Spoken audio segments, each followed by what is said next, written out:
Now, for many African countries, attracting foreign investment has always been a challenge. And now it's become even more difficult with an economic downturn in Europe and the United States. So here's how some African countries have responded. They've set up what are known as free trade zones. These are places where multinationals can come in, set up shop, and in some cases pay little or sometimes no tax at all. It really does beg the question, what's in it for the ordinary African? Mark Edo has been checking up on that in Nigeria, Africa's most populous nation. In Lagos, they hope this will be the road to economic success. The Lekki Free Trade Zone is being carved out of thousands of hectares of untamed land near the coast of Nigeria's commercial capital. The first part is 3,000 hectares. They call Shola Oworu the empress of the zone. This former city banker is in charge of creating what she believes will become the Dubai of West Africa.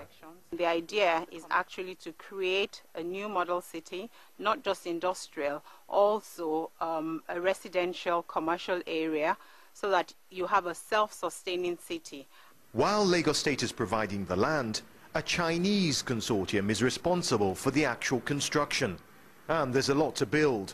The zone will have its own international airport, deep sea port, and its own water, power and sewage systems. The idea is to have the zone as a catalyst for economic development in Lagos State, diversify the economy. We would want to attract foreign direct investments into Lagos State.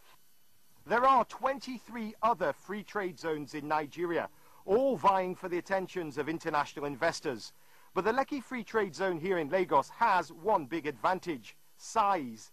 At 16,500 hectares, it could become the biggest in Africa, 4 times the size of Manhattan in New York. Foreign companies are promised 100% ownership of their investments, and they'll be free to bring their workers in and take their profits out.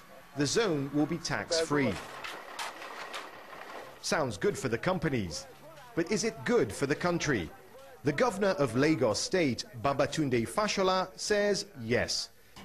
Every time we import goods, we invariably, without knowing it, export jobs, because we keep those industries offshore, away from our economy, busy. And we can win by that by keeping the jobs here on our land. There's a race to build free trade zones across the continent. One economist says it's because African countries realize they must open up their markets quickly. The truth is that the nation as a whole and the markets as a whole have come to accept that they must move in the direction of free trade. Because one, it opens up their markets, so investment flows come in. Two, it makes their domestic industries more competitive. That's the hope for the Lekki Free Trade Zone. But back at the zone, Shola Oworu can't dwell on what might be. She's got a new model city to build. Mark Edo, Africa Business Report, Lagos, Nigeria. That ends part 1 of Africa Business Report. Stay